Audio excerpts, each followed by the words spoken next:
Uitvaart. It sounds a bit like fart. A gaseous exchange. Okay, no more jokes.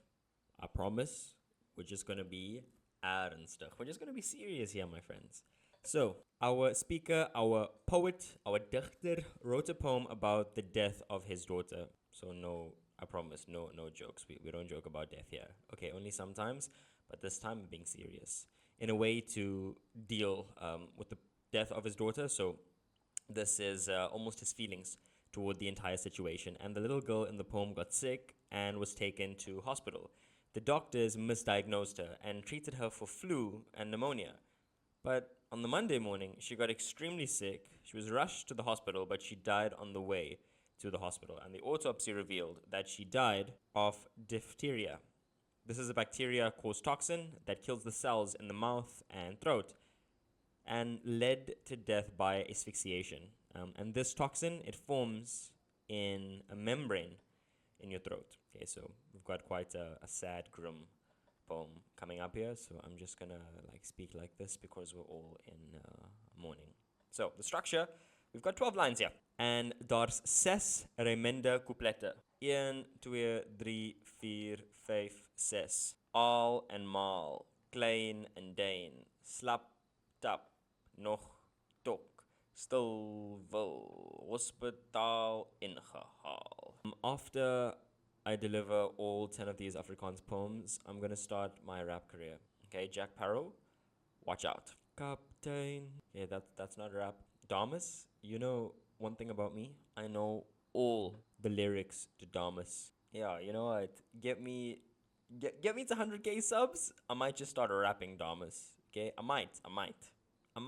Okay, daar's 'n rhyme schema, so our introduction here of the paar rhyme, and this emphasizes the father-daughter relationship. So the use of the paar rhyme here, so Gamal, Hal, it emphasizes the closeness of their relationship, and this is a very emotional poem. And our theme here, our tema, it's about death and the inevitability of it. So some things are just inevitable, like death. The tone, it's hartseer, hartseer, melancholic. It's somber. So that's melon for melancholic, not the fruit.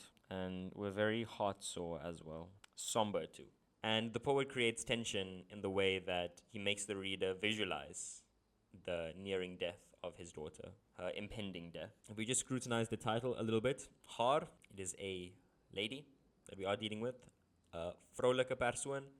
Uitvaart, it depicts death. It's a euphemism, an euphemism for death. Let me give you guys the spelling of that. Okay. Please note that in lines 1, 5, and 9, we've got a ... an ellipse. Some of you guys call it a slips.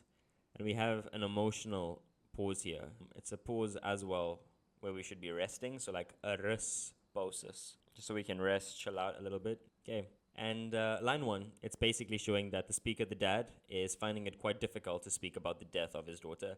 And he needs to pause, and he's thinking of it again before he continues writing. D, this is a lidwoord, it's an article, so we're speaking about a specific voeltjie, so it's a small bird, diminutive, verkleining, and there's a possibility here that it is in reference to the bird of death, which has a bit of intertext here to the idea of an angel of death. Also, the use of voeltjies over here, so like we said, it's a verkleining. This is also indicative of the daughter's age. She died when she was very little or young. Line 3, we have in Farsi, the use of the word faces again indicates that she was a little girl. So a lot of diminutives here, just to show that she was very young. Eilings, delirious. She sees something that is not there.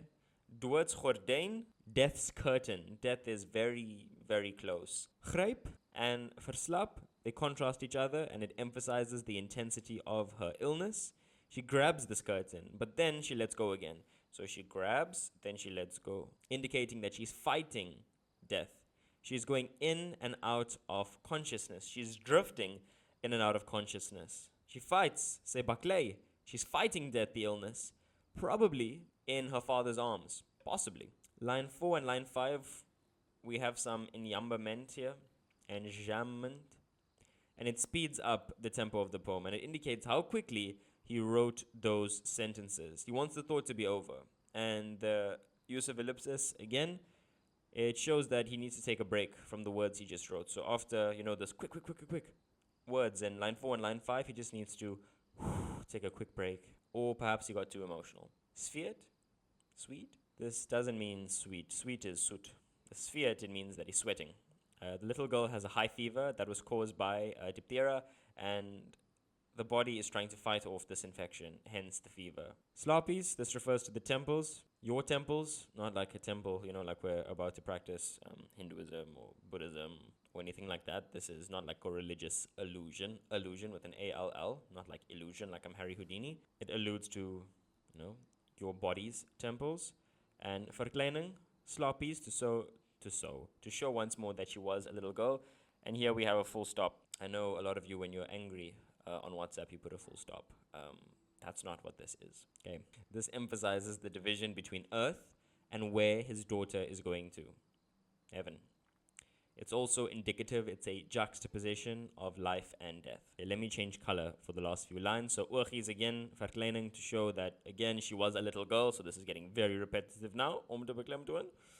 N, this refers to the father, Ek. He's our speaker, our narrator, and he can still see her eyes clearly. This is a memory, a moment in time that he will never, ever forget. It's caught in time. Hul refers to the little girl's eyes. Gesmeek, her eyes are begging him, possibly to stop the pain. She is but a little girl and doesn't understand really. She does understand that she's in a great amount of pain, and she's begging her dad to stop it. So this is very, very emotional. Dis baie emosioneel. In line 9, once more, our ellipsis, it makes the reader pause. We really just need to take a step back now, visualize, understand just how difficult this moment was and how difficult it must have been for her father.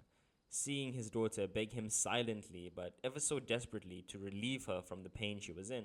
Or it could possibly place emphasis on the fact that the dad is struggling to find the words to describe her pain because he doesn't know either. He could just see her in pain. Hashtag Liam Pain. Hashtag RIP. Hashtag no more jokes. Line 10. Maar, but, daar's 'n voegwoord. Maybe we have a possible climax here in the poem. Ek, again, is the father. Magteloos, this means that you are completely powerless. Say, this refers to God. She is now God. Or is the father God? Or is God simply God? Say wil. Look, the interpretation here, I've seen a few. Say is capitalized here. We're respecting God. God's will, his will, so it can't be her. Remember pronouns. Say means she.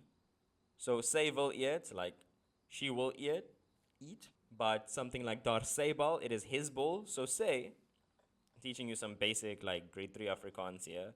And say, this could mean she or his. And it refers to his will, so God's will. God being, well, the man. Line 11, we have the alliteration of H. And this emphasizes that she died on the way to hospital. Halfway. She was halfway there. Line 12, we have some proper inversion to emphasize that death caught up to them quite softly. And the commas here, breathless, she took her last breath. It emphasizes the breathlessness of his daughter, and she died of asphyxiation. And it emphasizes just how tired and out of breath death was trying to catch up with them. And we've also got some personification here. So death, dood, is breathless. And it caught up to the daughter very quickly when she was just a little girl. This is a very, very sad poem. Very sad.